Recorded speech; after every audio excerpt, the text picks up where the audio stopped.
जय श्री राधा, जय श्री कृष्णा। आप सभी प्रिय दर्शकों का हमारे चैनल आई एम एस्ट्रो गुरु जी में बहुत बहुत स्वागत है। प्रिय दर्शकों, आज चर्चा करेंगे मेष राशि की और गुरु के होने वाले राशि परिवर्तन की। देखिए, जिस तरीके से शनि के राशि परिवर्तन की बहुत चर्चा हुई, कई महीने हुई, और जिस तरीके से शनि के राशि परिवर्तन का महत्व है, उसी तरह गुरु के राशि परिवर्तन का भी जीवन में बहुत अधिक महत्व है।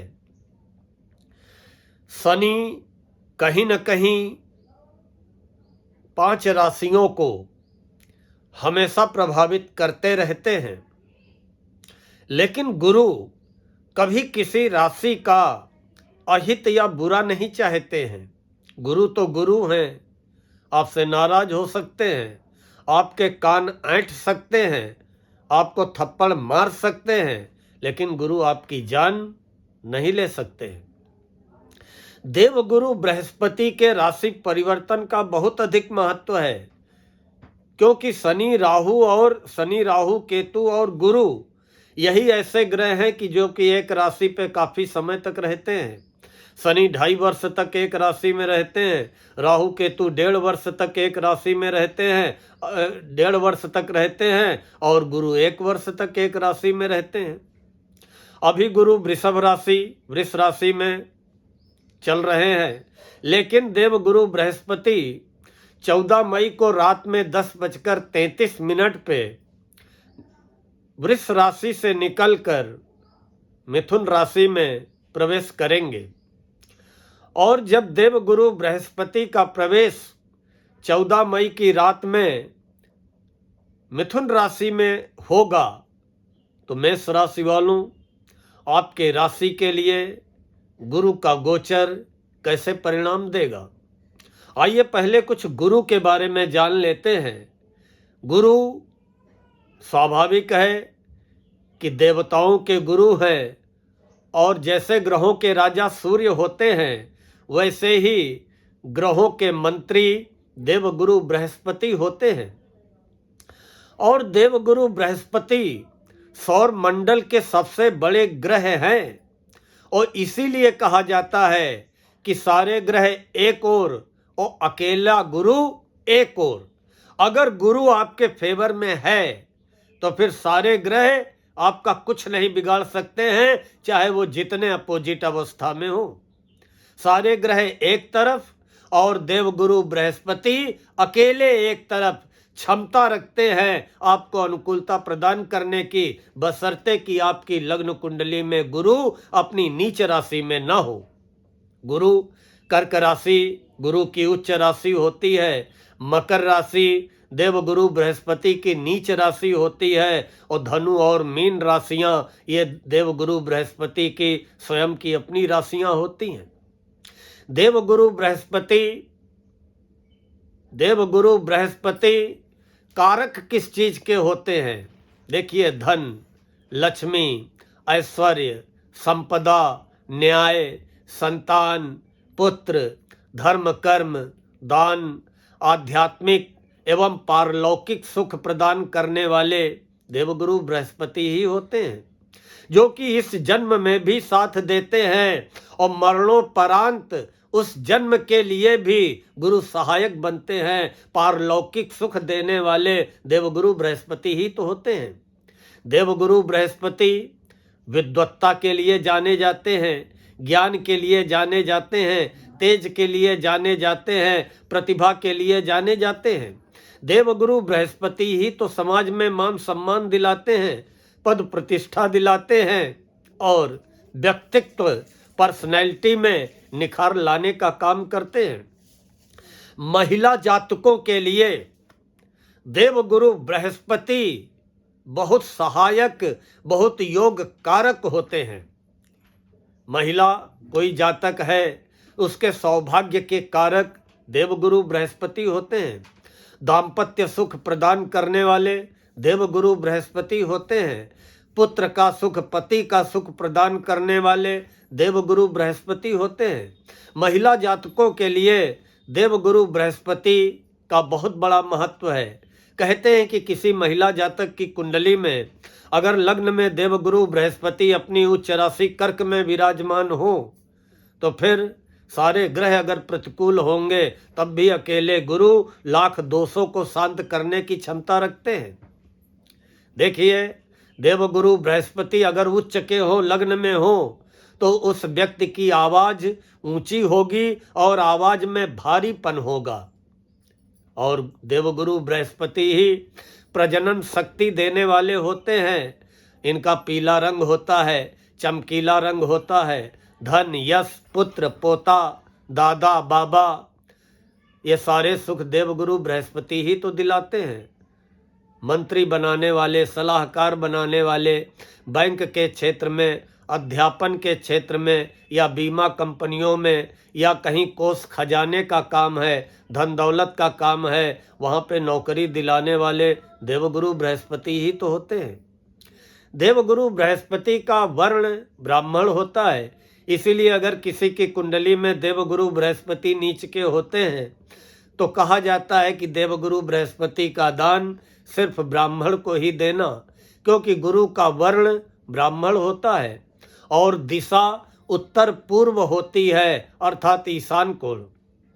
इसीलिए घरों में अगर मंदिर होते हैं तो ईशान कोण में ही मंदिर बनाए जाते हैं या ईशान कोण की ही ओर मुंह करके हम पूजा करते हैं, क्योंकि देवगुरु बृहस्पति की दिशा ईशान कोण होती है, पूरब और उत्तर का कोना। देवगुरु बृहस्पति की धातु सोना होती है। जहाँ तक शरीर की बात है, देखिए, जब देवगुरु बृहस्पति कुंडली में नीच के होते हैं या रोग के स्थान छठे घर में होते हैं या छठे घर पे गुरु की दृष्टि पड़ रही होती है तो कुछ बीमारियां भी देते हैं। शरीर में गुर्दे का प्रतिनिधित्व देवगुरु बृहस्पति करते हैं। शरीर में मोटापा देने का काम देवगुरु बृहस्पति करते हैं। पाचन तंत्र कमजोर करने की स्थिति देवगुरु बृहस्पति लाते हैं। पेट की समस्या देवगुरु बृहस्पति देते हैं। आंतों का प्रतिनिधित्व भी देवगुरु बृहस्पति करते हैं। तो जब ये कभी गोचर में छठे हो या कुंडली में छठे बैठे हो या छठे घर में दृष्टि डाल रहे हो और अपनी नीच राशि में हो या किसी शत्रु ग्रह से पीड़ित हो तो फिर देवगुरु बृहस्पति गुर्दे को लेके, पेट को लेके या आंतों को लेकर के कोई न कोई शारीरिक समस्या भी खड़ी करते हैं। अब देवगुरु बृहस्पति का कितना अधिक जीवन में महत्व है, देखिए, देवगुरु बृहस्पति गोचर में अगर आपकी राशि से दूसरे, पांचवें, सातवें, नवें, 11वें होते हैं तो बड़े अच्छे परिणाम प्रदान करते हैं। चौथे, 8वें, 12वें अशुभ माने गए हैं, लेकिन 12 राशि मेष से लेके मीन किसी न किसी रूप में देवगुरु बृहस्पति हर प्रकार से सहायक होते हैं। अगर गोचर में उनकी उपस्थिति आपके लिए अशुभ होगी तो अपनी दृष्टियों से आपको शुभ परिणाम देने का कार्य करेंगे। देवगुरु बृहस्पति किसी न किसी रूप में प्रत्यक्ष या अप्रत्यक्ष रूप में मदद व सहायता करने का ही कार्य करते हैं। देवगुरु बृहस्पति की दृष्टि में अमृत होता है, शनि की दृष्टि में विष होता है। अगर शनि अंधकार है तो देवगुरु बृहस्पति प्रकाश है। देवगुरु बृहस्पति अंधकार से प्रकाश की ओर ले जाते हैं, तभी तो इनको ज्ञान और बुद्धि का कारक कहा गया है, विवेक और बुद्धि ज्ञान का कारक कहा गया है। अब देवगुरु बृहस्पति मेष राशि वालों आपकी राशि से तीसरे घर में पहुंच रहे हैं 14 मई की रात में, और गोचर में तीसरे गुरु हमारे वैदिक ज्योतिष में अच्छे नहीं माने गए हैं।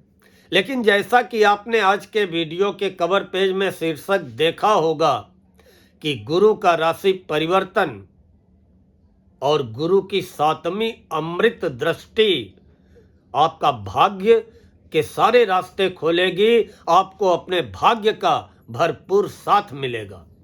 भले ही मेष राशि वालों आपकी राशि पे शनि की 7.5 प्रारंभ हो चुकी है, भले ही गुरु गोचर में तीसरे बहुत अच्छे परिणाम नहीं देंगे, लेकिन गुरु की पंचम, सप्तम और नवम ये तीनों अमृत दृष्टियां आपको अंधकार में भी उजाले की किरण बन करके मार्गदर्शक व सहायक बन करके सामने आएंगी।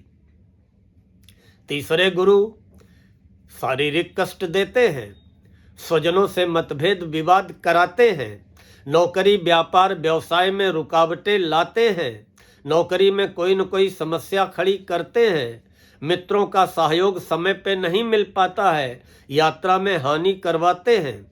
लेकिन देवगुरु बृहस्पति जहाँ पे बैठते हैं वहाँ से 5वीं दृष्टि, 7वीं दृष्टि, 9वीं दृष्टि जिस भाव पे डालेंगे उस भाव के शुभ परिणामों में वृद्धि कर देंगे। शनि जहाँ दृष्टि डालते हैं वहाँ पे अगर शनि की नीच राशि होती है तो उस भाव के शुभ परिणामों से बिल्कुल दूर कर देते हैं। अगर नीच राशि नहीं होती है तो शनि की दृष्टि उन भावों के शुभ परिणामों में देने में बहुत देरी कर देती है।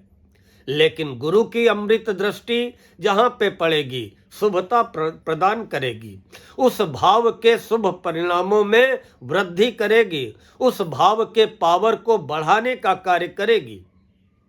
मेष राशि वालों, गुरु आपकी राशि से तीसरे घर में बैठ करके 5वीं पूर्ण दृष्टि से 7म भाव को देखेंगे। 7वां घर भागीदार का होता है, जीवन साथी का होता है। लाख शनि विषमताएं दाम्पत्य जीवन में लाने का प्रयास करें, लेकिन गुरु की 5म पूर्ण दृष्टि दाम्पत्य सुख प्रदान करेगी, दाम्पत्य जीवन के मतभेद समाप्त करेगी, दाम्पत्य जीवन में भागीदारों के साथ में व्यापार में कहीं न कहीं बैलेंस और संतुलन बनाने का गुरु की दृष्टि कार्य करेगी। उसके बाद गुरु 7म पूर्ण दृष्टि से 9वें घर को देख रहे हैं आपकी चंद्र कुंडली में, भाग्य भाव को, और वहां 9वें घर में गुरु की प्रिय मूल त्रिकोण राशि धनु राशि है। और यही आज के वीडियो का उद्देश्य था कि गुरु की 7वीं अमृत दृष्टि मेष राशि वालों भाग्य का भरपूर साथ मिलेगा। गुरु 7वीं पूर्ण दृष्टि से अपनी प्रिय राशि धनु पे 7वीं पूर्ण दृष्टि डालेंगे और वो दृष्टि भाग्य भाव पे होगी, तो चाहे जितने अवरोध आ जाएं, चाहे जितनी रुकावटें आ जाएं, लेकिन गुरु की कृपा से भाग्य का साथ अवश्य मिलेगा। और जब भाग्य का साथ मिलता है तो फिर व्यक्ति हर अवरोधों का सामना करते हुए बड़ी आसानी से हर दलदल और समस्या से बाहर निकलने में सफल रहता है। उसके अलावा गुरु 9वीं पूर्ण दृष्टि से 11वें घर को देखेंगे, जो कि आय व लाभ का घर है। भले ही वहाँ के स्वामी शनि द्वादश हो चुके हैं, शनि की 7.5 प्रारंभ हो चुकी है, लेकिन गुरु की दृष्टि कहीं न कहीं आय व लाभ की व्यवस्था कराने का कार्य अवश्य करेगी। चाहे जितने अवरोध आ जाएं व्यापार में, चाहे जितनी रुकावटें आ जाएं नौकरी में, लेकिन गुरु की दृष्टि कहीं न कहीं संजीवनी का कार्य करेगी और इतनी तो आपके आय व लाभ की व्यवस्था कर ही देगी कि आप अपना गुजारा मान सम्मान की रक्षा करते हुए कर सकें।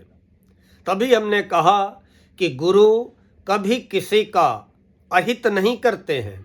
ठीक है, गोचर में 4थे 8वें 12वें होंगे, अच्छे परिणाम नहीं देंगे, लेकिन जहाँ जहाँ अपनी अमृत दृष्टियाँ डालेंगे उसके तो अच्छे परिणाम देंगे। और वही स्थिति मेष राशि वालों आपके साथ हो रही है कि भले ही गुरु राशि परिवर्तन करके तीसरे हो जाएंगे, कुछ आपके साहस पराक्रम में कमी लाएंगे, कुछ अवरोध रुकावटें लाएंगे, लेकिन अपनी तीनों अमृत दृष्टियों के द्वारा आपके दाम्पत्य जीवन में, आपके भाग्य भाव को लेकर के, आपके आय व लाभ को लेकर के सारे रुके हुए बंद रास्ते खोलने का भी कार्य करेंगे। प्रिय दर्शकों, मुझे विश्वास है कि आप सभी को आज का ये वीडियो पसंद आया होगा। अगर पसंद आया हो, ओम गुरुवे नमः ये टाइप करके अवश्य भेजें और वीडियो को लाइक अवश्य कर लें। और हमारे जिन प्रिय दर्शकों ने अभी तक चैनल को सब्सक्राइब ना किया हो, उनसे हमारा अनुरोध है कि कृपया हमारे चैनल आई एम एस्ट्रो गुरुजी को सब्सक्राइब कर लें, बेल आइकन दबा दें ताकि आगे आने वाले वीडियोज के नोटिफिकेशन आपको बराबर प्राप्त होते रहें। मिलते हैं तो शीघ्र अगले वीडियो में।